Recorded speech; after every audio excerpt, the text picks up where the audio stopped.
meeting. We are happy to have you here, whether in person, on Zoom, or watching on one of our live feeds. We hope you'll continue to join us in whichever manner you feel most comfortable. Thank you for participating today. Please join us for the Pledge of Allegiance. I pledge allegiance to the flag of the United States of America and to the republic for which it stands, one nation, under God, indivisible, with liberty and justice for all.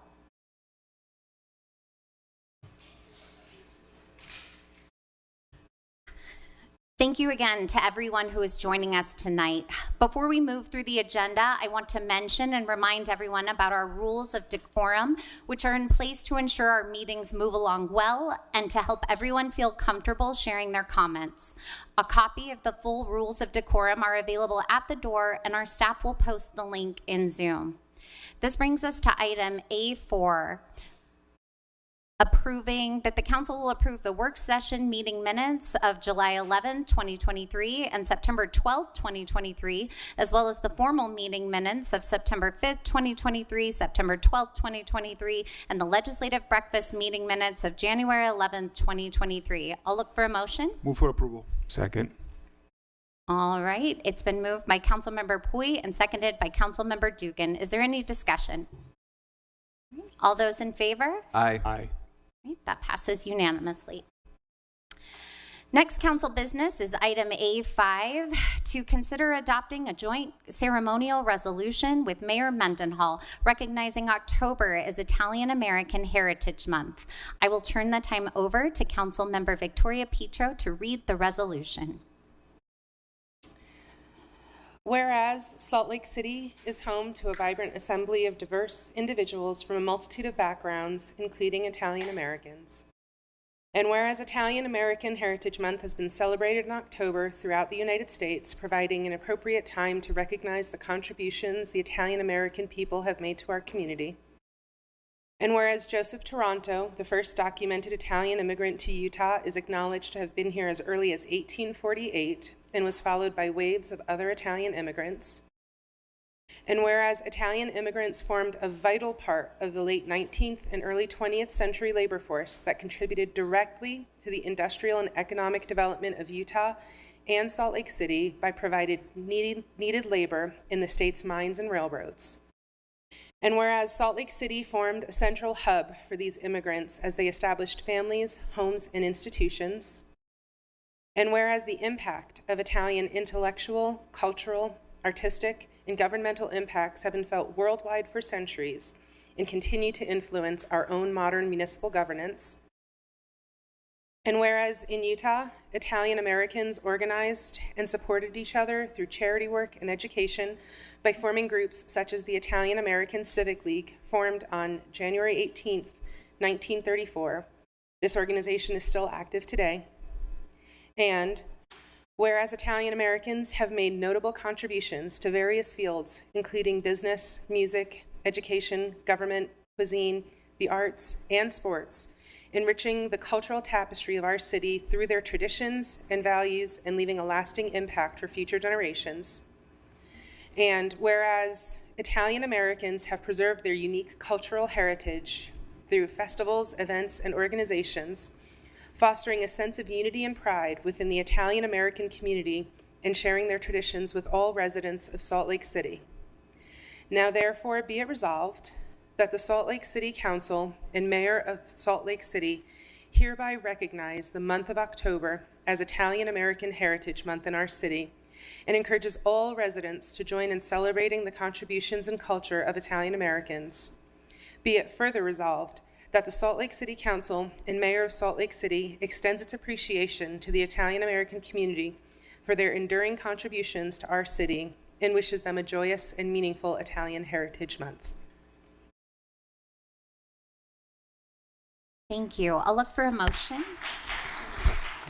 Move for approval. Second.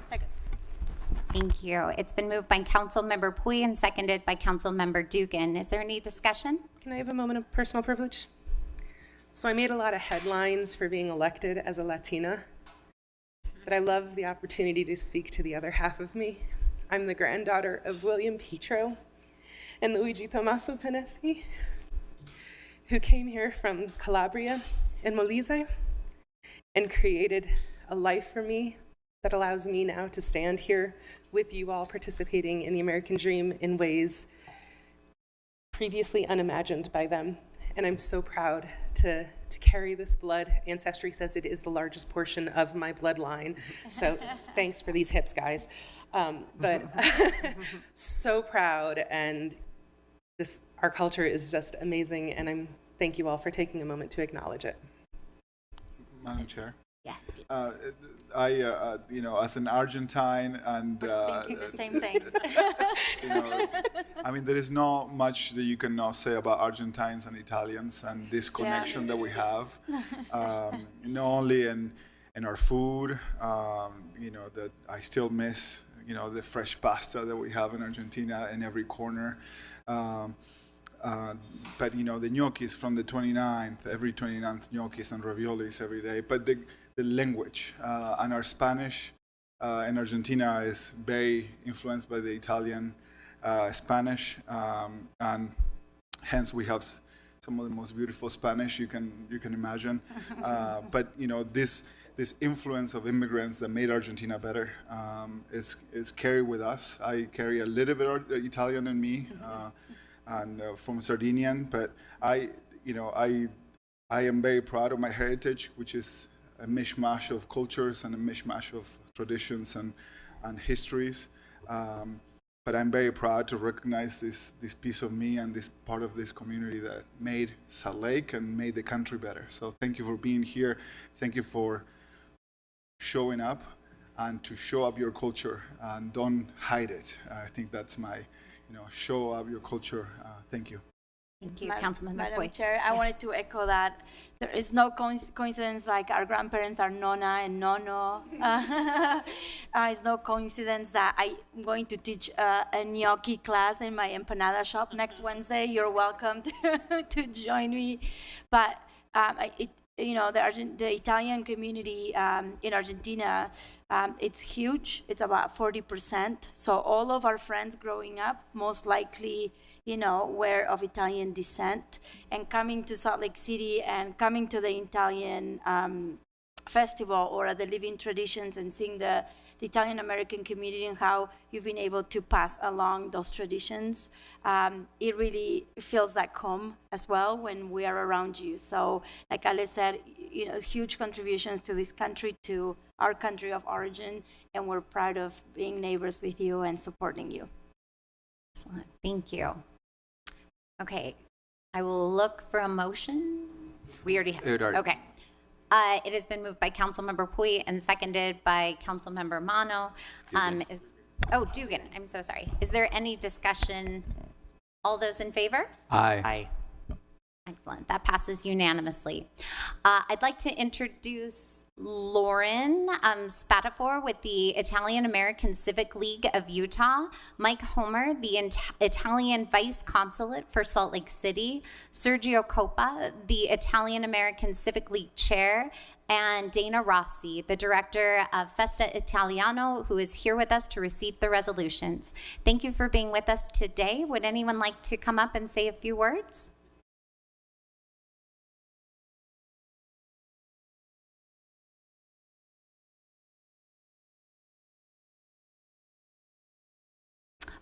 If you push the button, yep.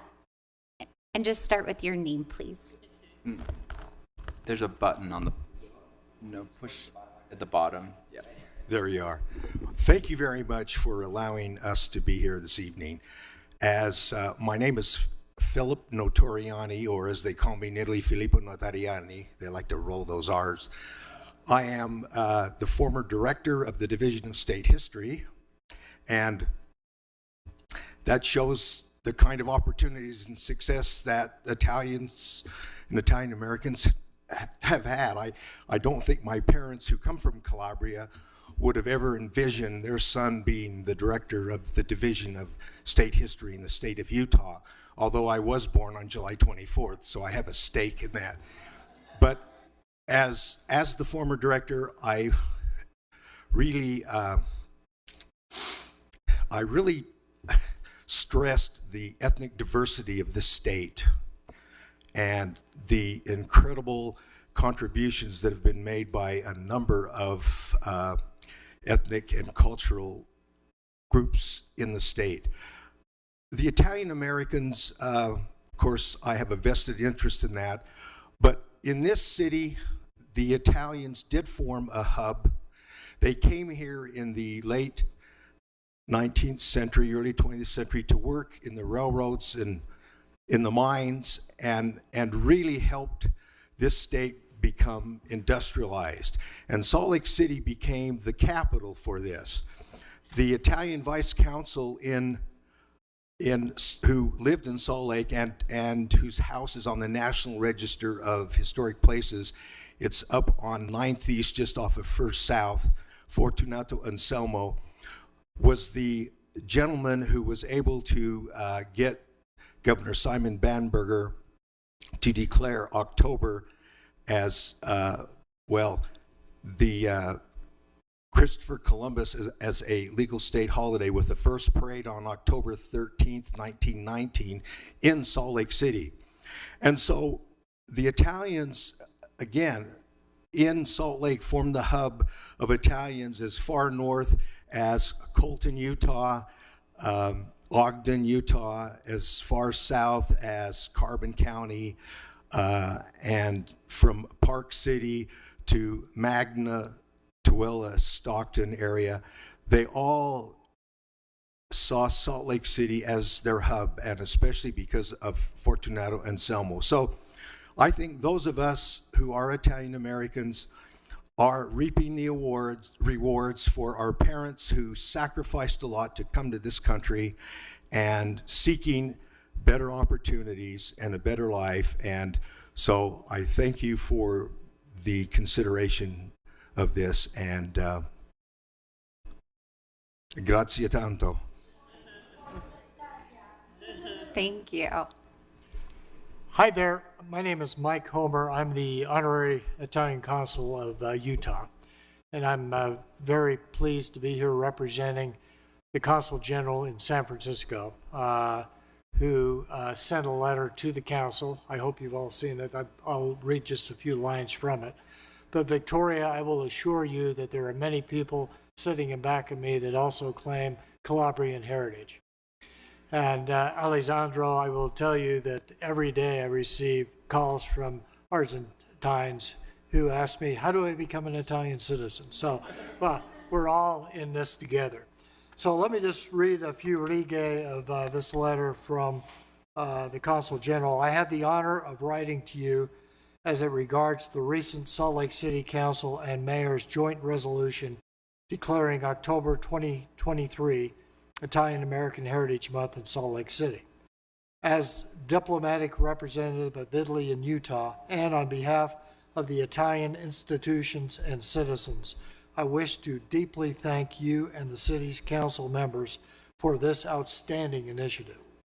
Your declaration is a milestone in celebrating the great cultural and social heritage of the Italian and Italian American community of Salt Lake City and Utah.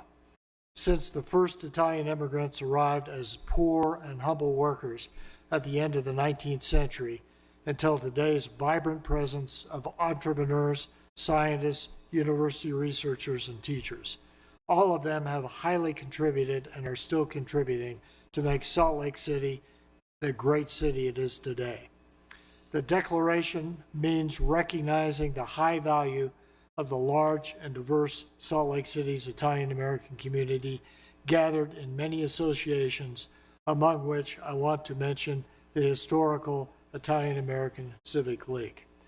I am confident that with your great support, we will be able to strengthen our cooperation in the different fields and build up more bridges between Salt Lake City and Italy as far as culture, business, science, and social relations are concerned. I would also like to thank you for your support you have given to the Italian community in the organization of the amazing Festa Italiana, an event that brings your city more and more tourists, professionals, and people passionate of Italy and of Italian culture. I hope you, the chair of the city council, can extend my deep thinking to the other council members, Vice Chair Victoria Petro, Alejandro Puy, Chris Wharton, Ana Valdemoros, and Sarah Young. Yours sincerely, Consul General Sergio Strozzi. Thank you very much. Great, thank you. If those who are here for the resolution would like to come up, we'll take a photo with the council.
Jen, why didn't you come get in the picture? I don't like to be in the Jen. Okay.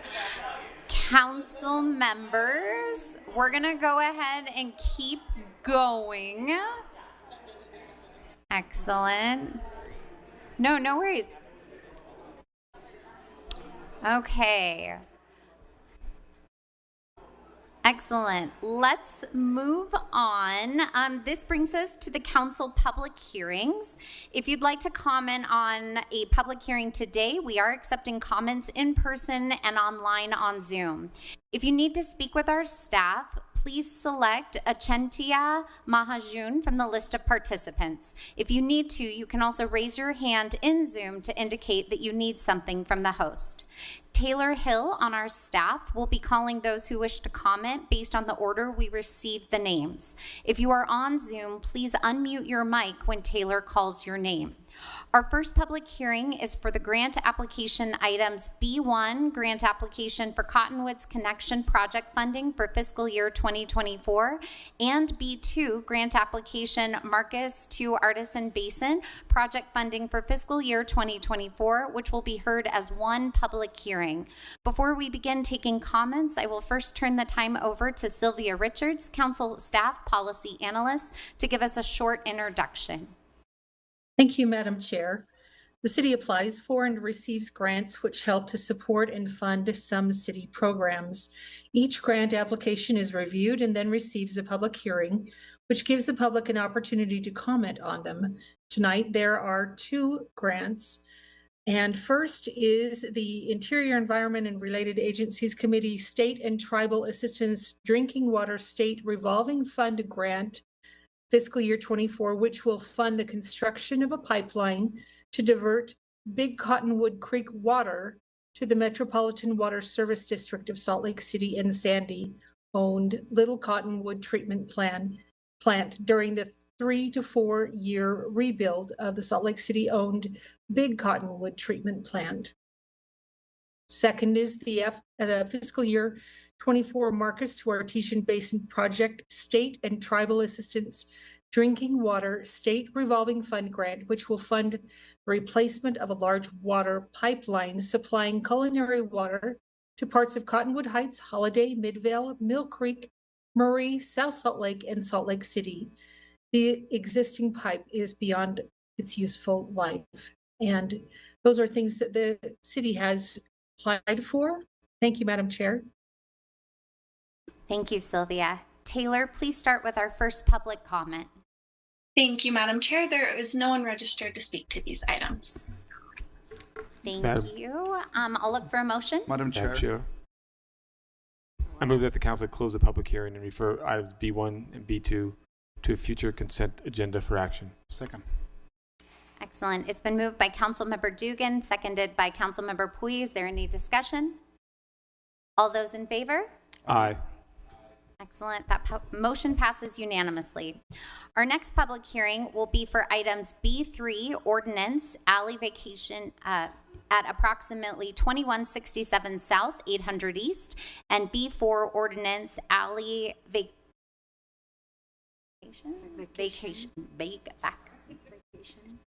at approximately 827 East Wilmington Ave, which will be heard as one public hearing. Before we begin taking public comments, I will first turn the time over to Brian Fulmer, Council Staff Policy Analyst, to give a short introduction. Thank you, Madam Chair. These are proposals to vacate 2 segments of a city-owned alley at the addresses you just mentioned. The first segment is adjacent to properties at 801, 809, 815, and 825 East Wilmington Avenue, which is approximately 2170 South. The western end of the alley has been used for more than 20 years as a driveway for the property at 2167 800 East. The second alley segment is immediately to the east of the first one and adjacent to properties at 825, 827, and 829 Wilmington Avenue, and 820, 826, and 830 East Elm Avenue, which is approximately 2160 South. The alley continues east from these segments to 900 East, and that segment would remain open under the proposal. Thank you. Excellent. Thank you, Brian. Taylor, please start with our first public comment. Thank you, Madam Chair. There are 4 people registered to speak to this item. The first will be Emily Hagen, followed by Judy Short, and then Rusty Ballo. Emily, you may now unmute.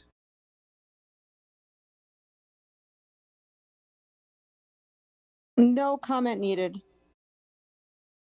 Right, and we will move on to Judy Short, followed by Rusty Ballo, and then Yvonne Banner. Judy is here in person.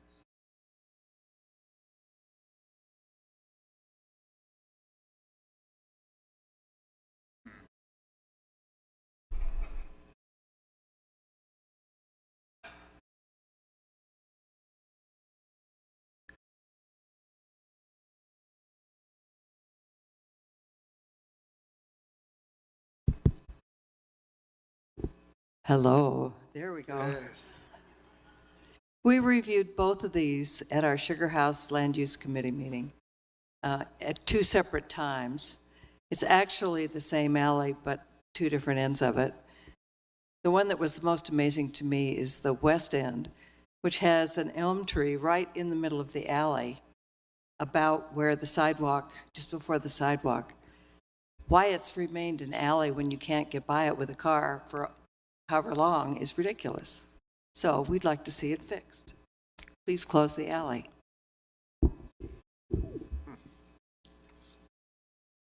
Next will be Rusty Ballo, followed by Yvonne Banner. Rusty's here in person.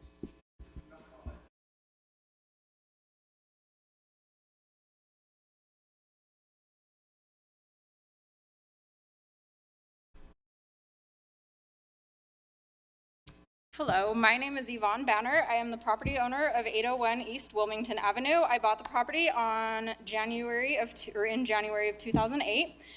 Per county records and as the property manager of the property prior to the purchase of the property, I was aware of the alley at the time.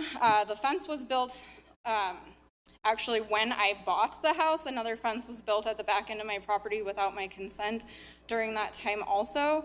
That was also replaced, or the one that blocked the alleyway was replaced. There has been no access for me. It has been detrimental to my access and the use of it as a public space.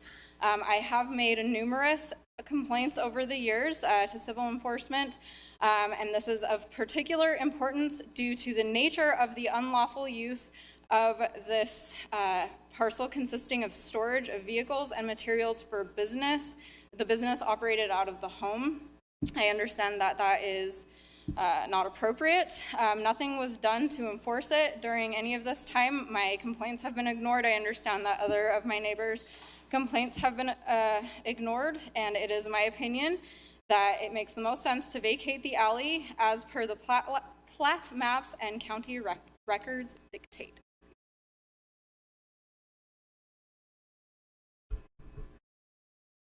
Hey, thank you everyone who made a comment.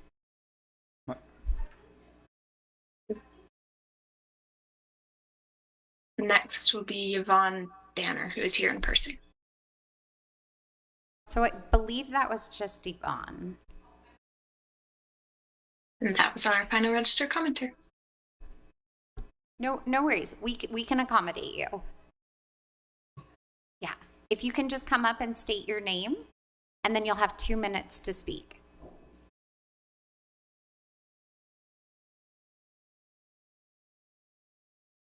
Okay. I'm sorry. Can you start with your name one more time? Is that microphone? Sorry, I'm just going to pause you real quick. I don't know if that microphone is on.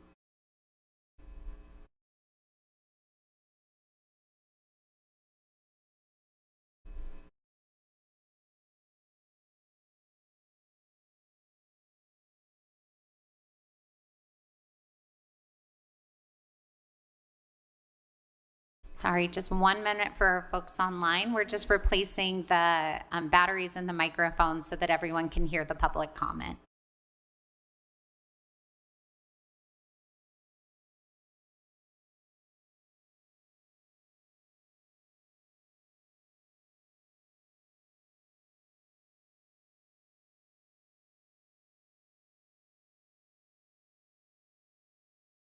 Of course. Why don't you come up here? And we'll just want to make sure you've pressed the button at the bottom of the microphone so it's bright green. And you're going to want to talk right into that microphone so they can hear you. So my name is Allison Fox Tartaro, and my husband and I purchased the home that is on the west end of that alleyway in 2000. When we purchased it, it was purchased exactly the way it sits. There was a different fence that she was talking about. It was a chain link fence that we put in, just a slatted wood fence to match the rest of the fence that matched the yard. We never put in a locking fence. There was a fence that wasn't big enough for a vehicle to get down, which we have. I don't know if you guys have seen what the city, we've had surveyors come down and survey it, and you legally cannot put a car down it. So I have pictures, but it was never originally meant for a vehicle to drive down. It was just a unclosed, it was a, yeah, I don't even know. I mean, I feel like maybe you guys have seen this, any of your stuff that's been, provided to you already, but we have been coming and doing this for years, and then things change, and so then we get it we don't finalize anything, but all of the neighbors, this is actually the first thing that I've heard from our neighbor who spoke just now, that she has been fighting it, which is odd because she signed the alleyway closure 3 different times that I have copies of. And so I'm uncertain of what's going on at this point and why she's disputing it. But we have for over 23 years used it as a driveway and maintained it and cut ailanthus trees down back in the alleyway, and there's nothing but vagrants that go back there and garbage, and the only reason to open it would be to open it so that one person can get to a driveway, which we're not closing to, but then just a weird footpath right through the middle of everyone's backyard that for years we've had Time. problems. Yeah. Thank you. If you have additional comments, you can share those with staff and they'll provide them to the council. Taylor, are there any more public comments? That was the final commenter for this item. Okay, thank you so much. I'll look for a motion. Madam Chair, I move that the council close the public hearing and defer action to a future council meeting. Second. Okay. It's been moved by Councilmember Pui and seconded by Councilmember Valdemoros. Is there any discussion? Aye. Any opposed? Okay, that passes unanimously.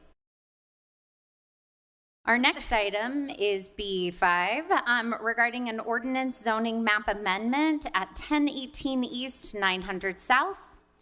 Before we begin taking comments, I will first turn the time over to Brian Fulmer, Council Staff Policy Analyst, to give a short introduction. Thank you. This is a proposal to amend the zoning map for the property you mentioned from its current RMF 35 or moderate density multifamily residential to RMF 30 low density multifamily residential. Recent changes to the RMF 30 zone would allow more flexibility to redevelop the property, though no plans have been submitted to the city at this point. Thank you, Brian. Taylor, please start with our first public comment. Thank you, Madam Chair. There are 3 people registered to speak to this item. The first will be Nancy Alcobbs, followed by Sarah Jolly, and then Tamor Simani. Nancy, you may now unmute.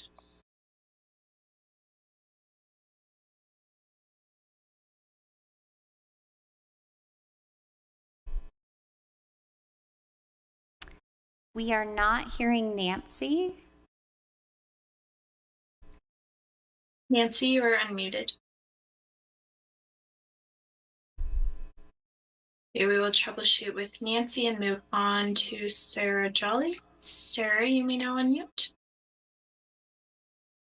Yes, I think I may be looking at the wrong address. I was looking at an address on my block that was up for rezoning recently, right next to the restaurant across from Liberty Park. Is this address?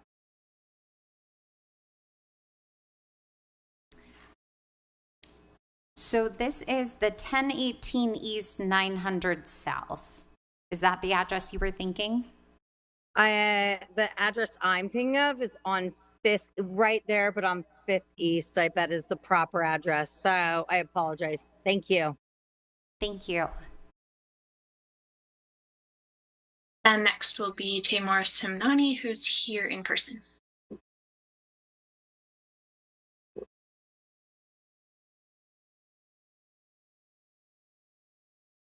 And thank you. He is withdrawing from public comment for this item. So are there any other comments in the audience? Okay, well, thank you for that. I'll look for a motion. Madam Chair, I move that the council close the public hearing and defer action to a future council meeting. Second. Thank you. It's been moved by Councilmember Dugan and seconded by Councilmember Pui. Is there any discussion? All those in favor? Aye. Any opposed? It's unanimous. Our next item, B6, is regarding an ordinance text amendment related to maximum height in the M1 Light Manufacturing District. Before we begin taking comments, I will first turn the time over to Brian Fulmer, Council Staff Policy Analyst, to give a short introduction. Brian? Thank you. This is a proposal to amend the zoning ordinance related to maximum height allowed in the M1 Light Manufacturing District. The proposal would allow bulk material storage structures associated with a railroad freight terminal up to 150 feet high to be constructed west of 5600 West and within the area between 100 feet and 1,000 feet south of Interstate 80 in the Utah Inland Port jurisdiction. Thank you. Great. Thank you, Brian. Taylor, please start with our first public comment. Madam Chair, there is no one registered to speak to this item. Okay, anyone in the audience? Excellent. I will look for a motion. Madam Chair, I move that the council close the public hearing and adopt the ordinance. Second. Excellent. It has been moved by Councilmember Pui and seconded by Councilmember Petro. Is there any other discussion? Seeing none, all those in favor? Aye. All right, the motion passes unanimously. Our next item is B7 regarding an ordinance on the affordable housing incentives. Before we begin taking comments, I will first turn the time over to Nick Tarver, Council Staff Policy Analyst, to give a short introduction. Nick? Thank you, Madam Chair. The proposed affordable housing incentive zoning amendments are intended to promote the construction of affordable housing by offering a variety of incentives that would streamline city processes and modify zoning requirements in some areas of the city when a project includes affordable units. Okay. Thank you, Nick.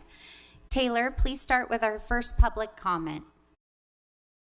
Thank you, Madam Chair. It looks like there are 12 people registered to speak to this item. The first will be James Butterworth, followed by Cindy Cromer, and then Jason Wessel. Justin, you may now unmute.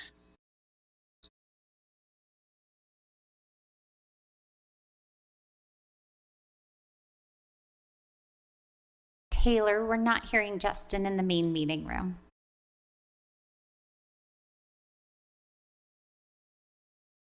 We will move on to Cindy Cromer. Cindy, you may now unmute. Hi, Mayor Mendenhall intervened following a very contentious hearing, Planning Commission. She identified a skillful mediator and invited representatives of diverse groups to participate. Members of the planning staff were outstanding. Did we get the job done? And when will we know if we did? I refer to this project as the affordable housing strategies. We won't know if they are in fact incentives until we see how the community responds. We were certainly wrong with the first two versions for accessory dwelling units. The possibilities for unintended consequences here are significant. We are assuming that the city can develop an effective enforcement program for the units designated as affordable. We are changing so many ordinances at the same time without assurance that the strategies will get us where we want to go.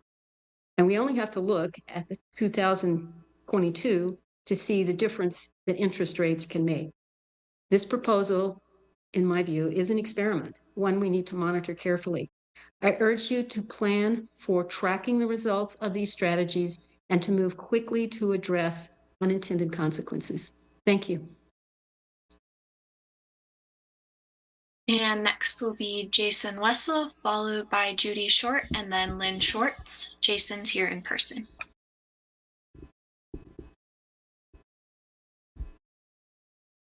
Is it on? All right. Finally, it's working. I'm Jason Wessel, and my capacity as the current chair of the Human Rights Commission, I wanted to talk about thriving in place. Just reiterate that we were involved from early on, and we're happy to see that some of the initiatives are coming forward. And then if I can switch hats for a moment, in my capacity as vice president of the West Side Coalition, we're cautiously optimistic to see some of these initiatives come forward and see how some of the anti-displacement and gentrification issues will be applied to the West Side. And that's really all I've got to say today.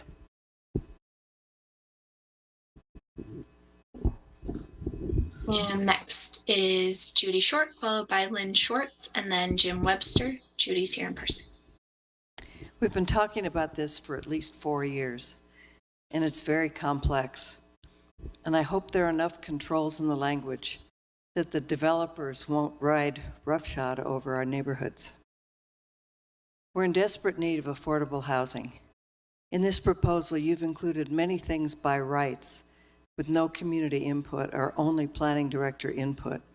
Everyone sitting here today knows they can drive down any street in the city and identify everything that was done with an over-the-counter permit.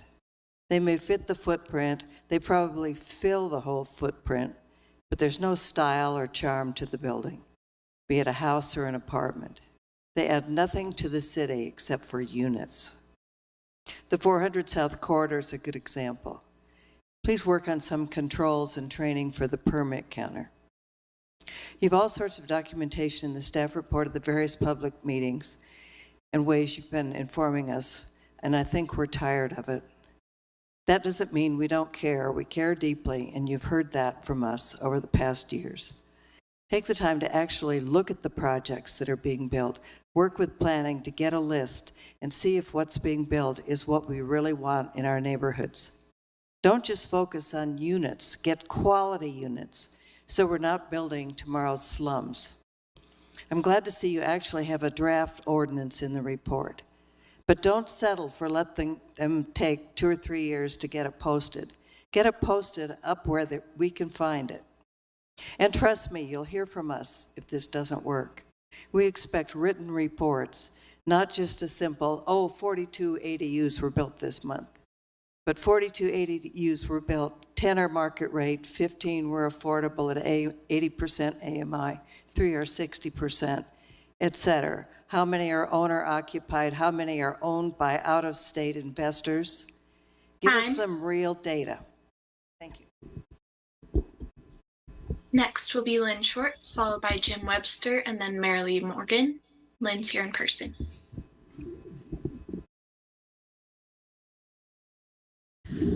We need, I'm Lynn Schwartz. We need more affordable housing. Is this the best way to achieve the results we want? I'm afraid the answer, as far as the changes that pertain to the single-family zone, is no. Your purpose statement says these uses are intended to be compatible with existing scale and intensity of the neighborhood. It also says the standards are intended to provide for safe and comfortable places to live and play, promote sustainable and compatible development patterns, and preserve the existing character of the neighborhood. These are your words, not mine.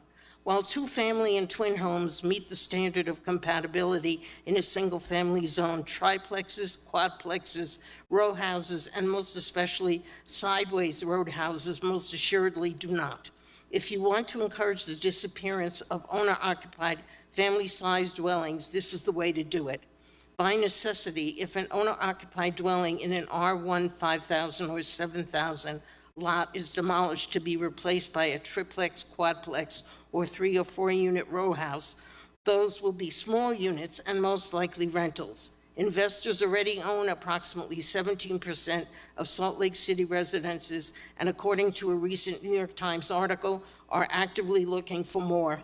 A city lives or dies as a vibrant location when it accommodates a diversity of housing ownership types. This proposal actively pushes Salt Lake City to a greater majority rental city than it already is. It makes ownership, that among all its other benefits, accumulation of generational wealth and a more stable populace, even harder to achieve. Once again, allowing two-family and twin homes in single-family zones are the type of gentle increase in density that will achieve your own stated purposes. Next is Jim Webster, followed by Marilee Morgan, and then Kimball Young. Jim's here in person.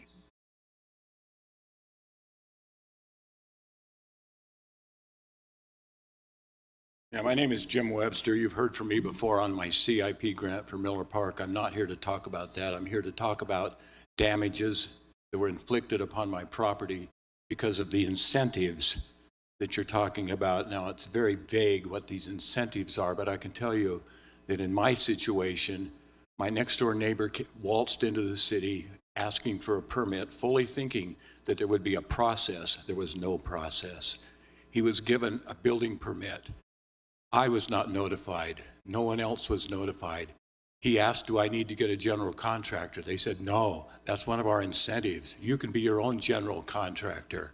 So he knocked out his garage from the inside out, spraying lead shards all over our backyard. Needless to say, we didn't have a tomato garden this year. The remediation of that, according to Salt Lake County Health Department, is going to be about a $4,000 bill. Who's going to pay for that? Yeah, he got an incentive, but we got screwed, okay? So why is it that we think we need these incentives? Cindy is spot on when she talks about unexpected consequences. There certainly are unexpected consequences. I've got to mitigate my own backyard. I've had to replace the irrigation system. He came in and poured concrete into my irrigation pipes. I had to tear them all out. That was expensive. Why don't you worry about what neighbors are considering and having to be impacted by these incentives for ADUs? He was told that he could build his garage as an ADU. Because it was an ADU, he didn't need to notify me. I've never seen a plan. I've never been notified by the building inspector. Nothing. It's a really unfortunate situation that you guys have allowed to happen. You're certainly not working in the public interest, at least certainly not in my interest. Thank you. Next is Marilee Morgan, followed by Kimball Young, and then David Letta. Marilee's here in person. Thank you so much for hearing me out tonight. I come to you as a realtor. I come to you as a road bike cyclist, and I come to you as the Greater Avenues Community Chairperson, but I'm not here on official business representing them. I'm here as a fifth-generation Utahn. My ancestry is Swedish English, and I'm proud of that. My ancestors that migrated from Sweden lived in an apartment on 3rd Avenue. With affordable housing, transportation is very important, but also so are our historic monuments. As developers choose to develop along transportation routes, I ask you to please consider our historic districts, whatever community they may be in, and do what you can to preserve those because they represent all of us. There may not be a month dedicated to my ancestors' Swedish Heritage Month, but there is a building on 3rd Avenue that represents my ancestors to me, and I ask you to take that into consideration. I also, as a professional, represent the senior population. Our seniors are going to Davis County, Weber County, and Daybreak. We are losing our tax base. We are losing single-family homes because we don't care about our children, which may be an overstatement, but that's how I'm feeling at this particular moment. Schools are very important. Single-family homes are very important. Anytime we destroy our inventory of single-family homes, we deny first-time home buyers, second-time home buyers the right to build generational wealth. I invite you to take this into consideration as you look at plans for future developments and think about the longevity of our city and who is moving here and who is growing up here and who is raising their family here.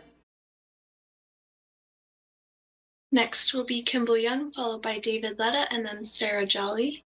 Kimball is here in person.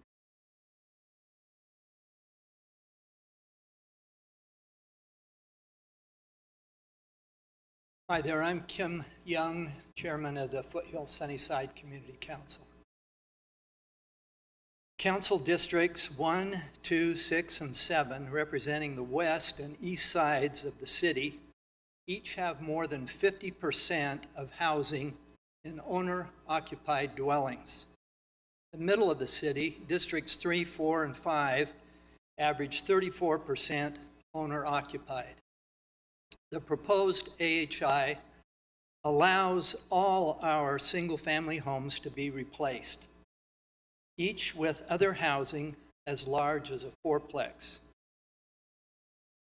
Just how important are owner-occupied single-family homes to us here in the city? Single-family homes are where families with children live. While city population is up, our school district is faced with closing schools because of the drop in the number of school-age children. Homeowners directly pay property taxes. Homeowners are more involved and vote. Owner-occupied housing is generally better maintained. Owner-occupied neighborhoods have lower crime and safer streets. So how does the city retain and gain owner occupancy dwellings?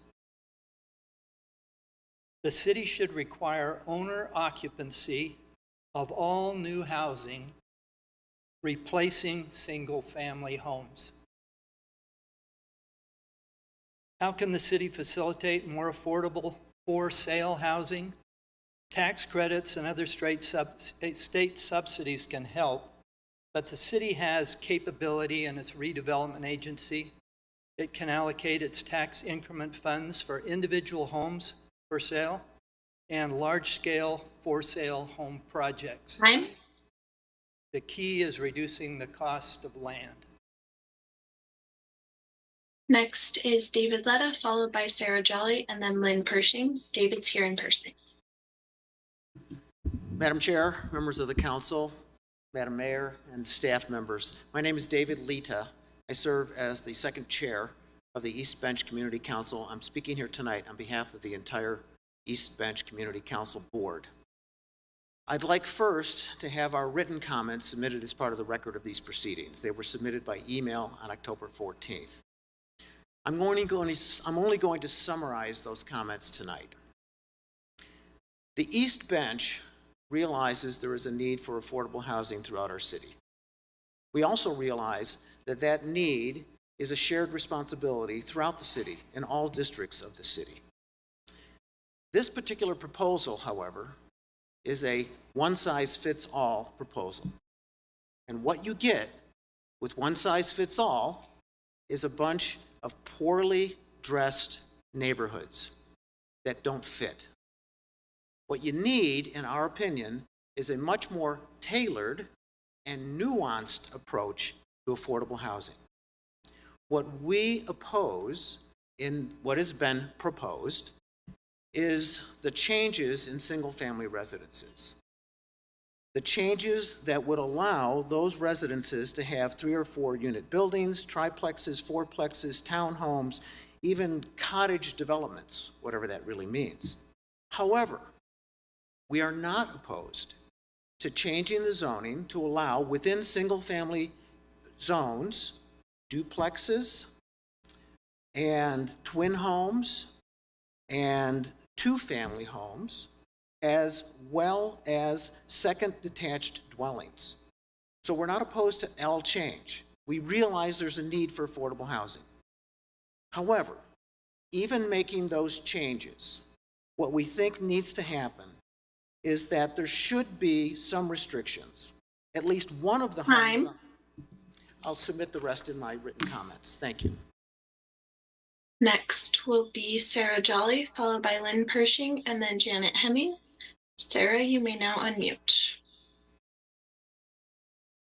Thanks. One thing that I just wrote down, with all respect for Mr. Hill, he spoke about, single dwelling homes being the taxpayers, but renters are also paying property taxes via their rent that goes to the homeowners. So anybody who is lucky enough to live in a home and pay for a home is paying property taxes. I live downtown. I'm going to speak later, I hope, to some of those issues. But what I will say is that I think when we look at these issues, we need to look at density and capacity. I also grew up on 3rd Avenue. I have fond memories of single houses all up and down the streets. Salt Lake City was not the same in that time as it is now. We don't have the same population. So when we look at these issues from any perspective, I think we need to look at what are we building? Do we have the capacity, longevity, foresight? Is it sustainable? And that should be the same regardless of what parts of the city are changing, because Salt Lake has mostly changed. So respectfully, that's what I have to say, and thank you. Next is Lynn Pershing, followed by Janet Hemming, and then Paula Harlan. Lynn is here in person. The affordable housing incentive has 3 fatal flaws. The incentive is not affordable. It's just density. Density does not equal affordability. Indeed, new construction is always more expensive than existing habitat. Second, sustainability. The AHI incentive is in direct conflict with existing city sustainable policies. including zero waste landfill. Demolition followed by new construction adds to multiple tonnage of waste to our landfill independent of recycling efforts. Air pollution and climate change reduction. CO2 emission is the major contributor to both air pollution and climate change. New construction materials emit CO2 for 60 years. In contrast, older existing buildings no longer emit material-based CO2. The most sustainable building is the one that already exists. Housing choice. A diverse city requires diverse housing choices in size, cost, and ownership. The vast majority of habitable units in Salt Lake City today is rental. The addition of 34,000 units in the last 4 to 5 years are also rental. Some people will always want to own a single-family home with a small yard. Demolition of single-family homes, especially in historic districts, for replacement with fourplexes will be more expensive than rehabilitation of existing housing. It'll have less green space, will not achieve housing for the 30 to 60% AMI persons, and will still be a rental. I do not support the AHI to build affordable, sustainable, ownable housing choices. Time. Thank you. Next is Janet Hemming, followed by Paula Harlan. Jan is here in person. Janet Hemming, Chair of the Elkhurst Neighborhood Council. If this council approves the Affordable Housing Incentive Plan, it is essentially hoping that two things are true. We can zone our way to more affordable housing by allowing more height, fewer parking spaces, and more diverse housing types. That is the essence of this plan. Secondly, adding density will make housing more affordable. One is wishful thinking, the other is simply false. Even the experts agree. Go back and watch the exchange between one of the largest affordable housing developers in this city and the Planning Commission last March. What you will hear is, this is not panacea, the going will be slow. Strike one to zoning as a solution. Regarding density as a strategy to improve affordability, research from the London School of Economics, Harvard, UCLA, the University of British Columbia, and the University of Pennsylvania shows density actually increases housing prices and rents without exception. Their data was collected and analyzed not only in the United States, but around the world. Density does not equal affordability. Strike two for density as a solution. Strike three is the destructive idea that every single-family home in Salt Lake should be a target for demolition, to be replaced with fourplexes. This is not only going to generate more rentals in a city with, the lowest number of family housing units in the region. I don't understand why this council and this city has such a low regard for our single-family neighborhoods and the homeowners and families who live in them. This political ideology is only going to hurt our most vulnerable neighborhoods, those on the west side. Affordable housing, yes. Affordable housing incentive plan, no. Next is Paula Harlan, who is here in person.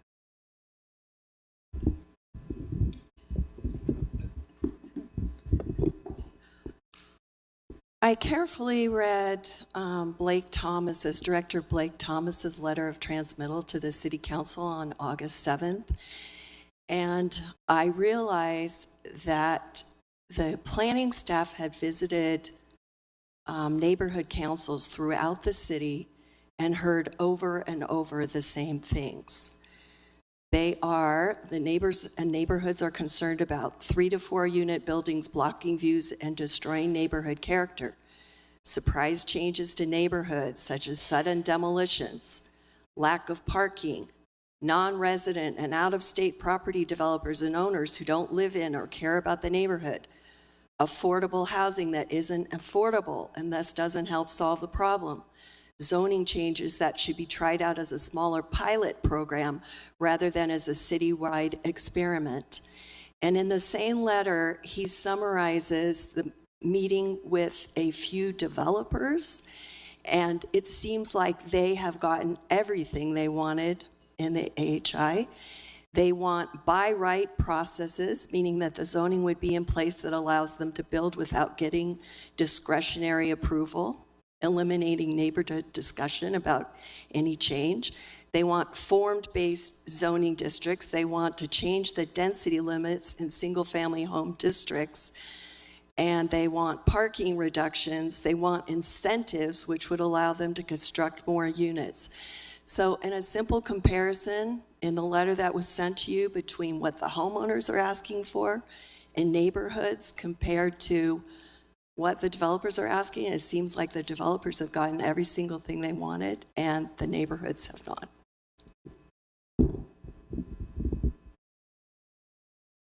That was the final registered commenter.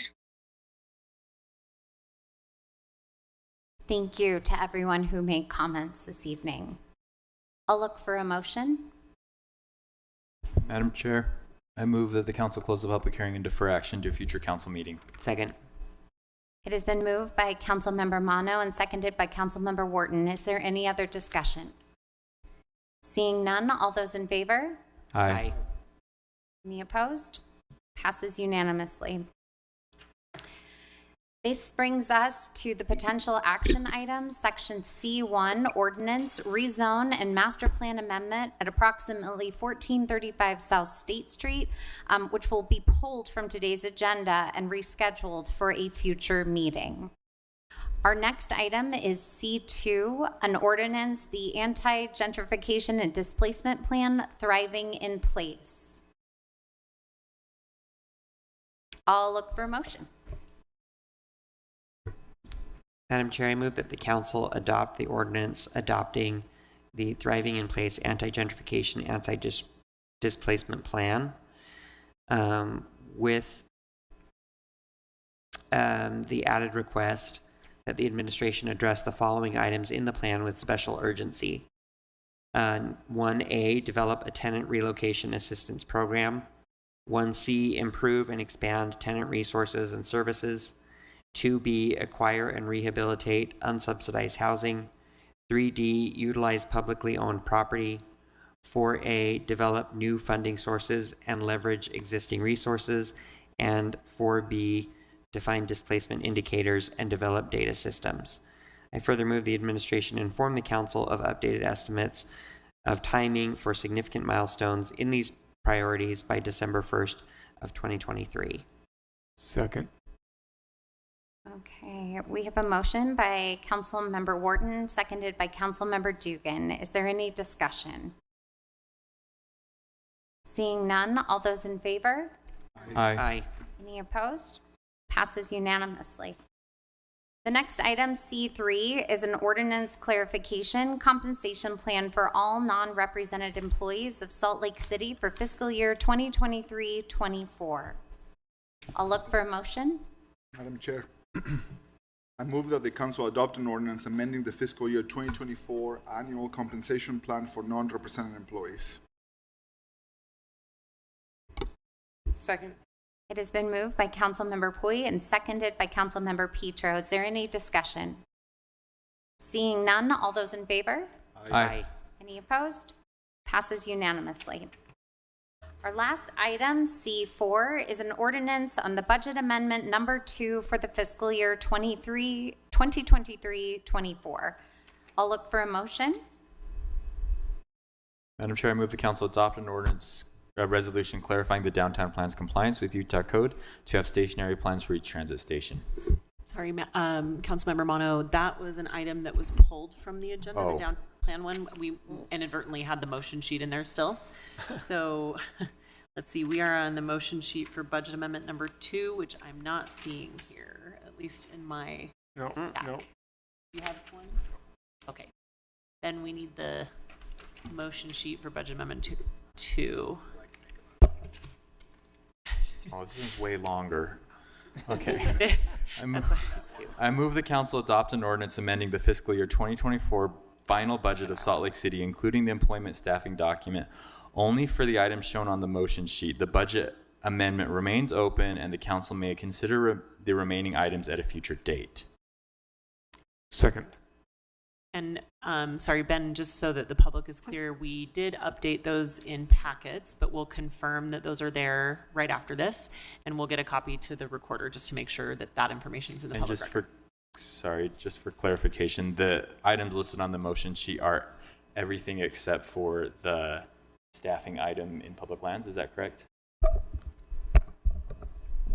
All of the items as recommended by the administration, with several changes that are noted on the motion sheet, including items A4, A5, and D5, all of which the council discussed at a briefing and were mentioned in the staff report previously.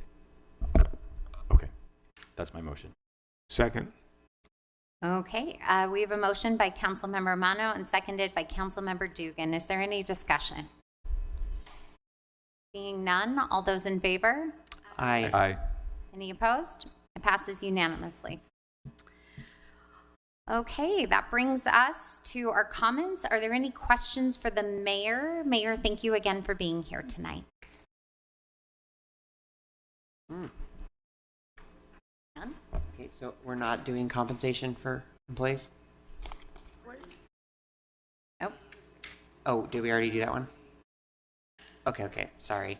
Then I move that the council oh, wait, no. Do you have any questions for the mayor? No, I don't. Okay. Nope, and I skipped right over comments too, sorry. Nope, no worries. Okay, we are now to the general comment portion of our agenda. As a reminder for those joining in Zoom, Achentia Mahajun from our staff will moderate our Zoom and will message you with any questions about your registration. Staff is handling many tasks, so please limit messages to technical issues and minimal information updates. If you do need to speak with our staff, please select Scott Corpani from the list of participants.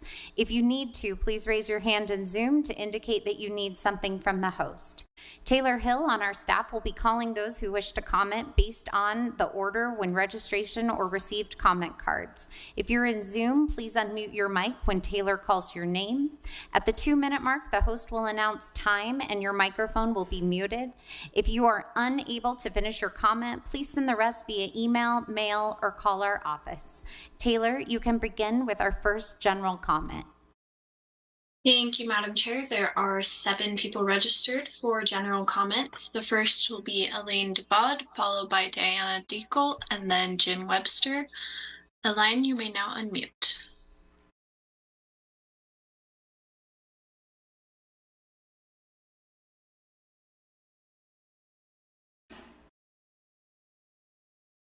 Taylor, we are not hearing a line in the general meeting room. Okay, can you hear me now? We can. Okay, perfect.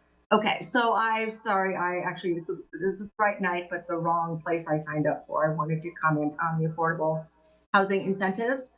I'm glad that the city is looking at it and trying to make progress for that. So a few things there. So my husband and I bought our first house in 1981, a 900 square foot house in Sugar House for $42,000. I was a teacher, he was an electrician. We were able to buy our house and start our family 3 years later. So this kind of housing is not available. Single family home, a small house, affordable. And I hear this most often when I work currently as a mental health therapist, and I work with people in their late 20s and early 30s, some of my clients, and they're really frustrated that they cannot buy a house, even though they've gone to college and gotten good jobs, and they want to stay in Salt Lake, but they are stuck in the rental market. So my concern is with these incentives that we're, again, giving money to developers and investors and not really doing anything to promote income equality. So, and then I also want to add to this is now I'm, 70 years old. And so at some point I'm going to want to move out of my single family home and move into something that's, single level and it's affordable. So I really would like the council to move more in ownership home ownership, I think, is the important thing. I just want people to be able to afford homes and be able to get more income and rather than developers and investors. So that's my move, is just, we have plenty of rentals. Let's work on ownership. Thank you. Next will be Diana Deco, followed by Jim Webster, and then Mike Homer. Diana, you may now unmute.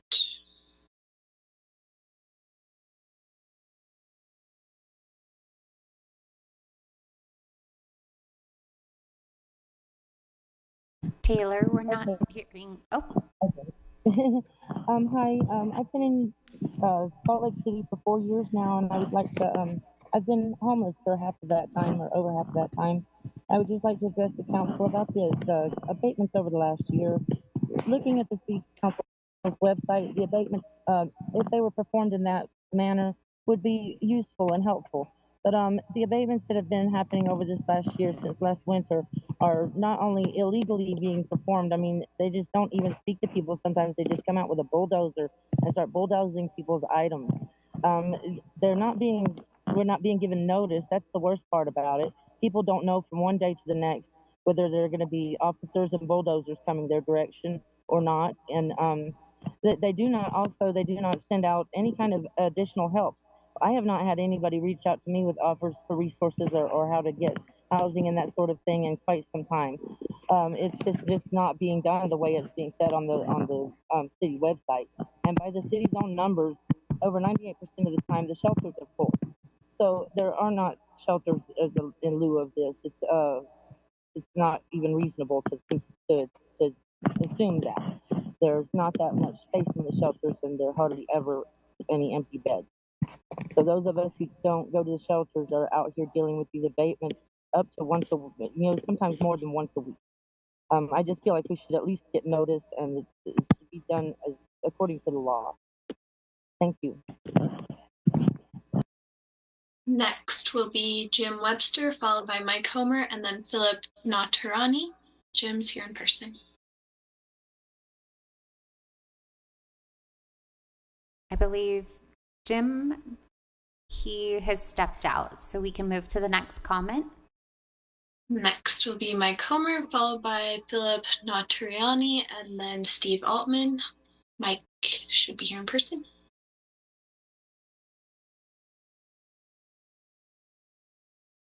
It appears Mike has left the meeting room as well. Hey. Philip Natriani, followed by Steve Altman, and then Sarah Jolly. Philip should be here in person.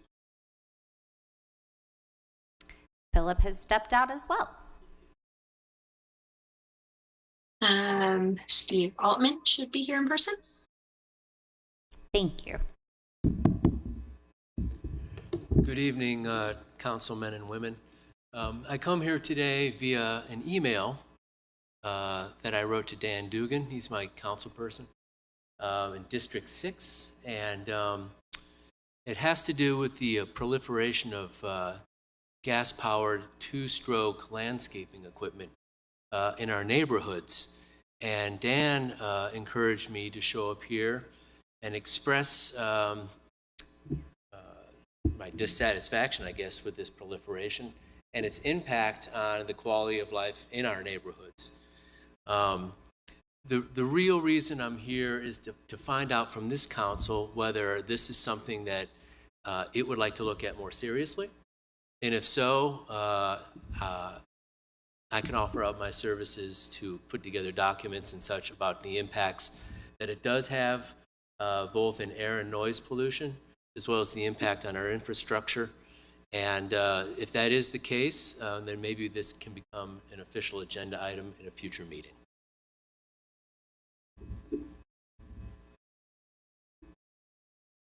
And next will be Sarah Jolly. Sarah, you may now unmute.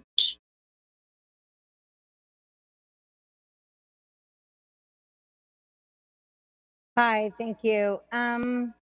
So I wanted to, firstly, I wanted to second Ms. Devon's comments. I'm also a clinical licensed mental health therapist in private practice in Salt Lake, and the people in the 20s and 30s are one of the number one things they talk about, and a real distress and distrust of staying in Utah, staying in Salt Lake City, particularly, is not being able to afford housing, regardless of education, employment, etc. The other thing that I really wanted to speak to was something that Ms. Deacle talked about. As I spoke earlier, I live downtown. I live kitty corner from Liberty Park. My great aunt had lived here for 80 plus years. My brothers owned 2 properties up the block from me for 27 years. And when I look at thriving in place and this idea and why we're trying to keep people in the neighborhoods that they've always lived in, and the reasons that they say specifically that are listed, is why people are displaced. They talk about gentrification. It talks about all these things. And yet we don't have housing options for our unhoused neighbors, but we continue to displace them. And one of the tenets of Housing First, which Utah was pioneer in 2005. I lived in Washington and was working in community mental health. We were looking to Salt Lake City. That was the final registered commenter. Okay, thank you, everyone, for your comments this evening. Not sure what that is. We have no new business. This brings us to unfinished business. For the public's notification, item F1, the resolution certification of the downtown plan. This item will be pulled from today's agenda and rescheduled to a future meeting. Our next item, F2, is regarding an ordinance establishing the Justice Court as a third branch of government. I'll look for a motion. Madam Chair, I move the council adopt an ordinance amending chapters 2.02 and 2.84 of the Salt Lake City Code to address changes in Utah law regarding justice courts and to implement necessary corresponding adjustments establishing the Justice Court as an independent branch of government. Second. Excellent. It's been moved by Councilmember Warden and seconded by Councilmember Dugan. Is there any discussion? Seeing none, all those in favor? Aye. Any opposed? Passes unanimously. This brings us to Section G, the consent portion of our agenda. I'll look for a motion. Move for approval. Second. It has been moved by Councilmember Pui and seconded by Councilmember Dugan. Those in favor? Aye. Aye. Any opposed? Passes unanimously. This concludes our Salt Lake City Council meeting. The council's formal meeting now stands adjourned.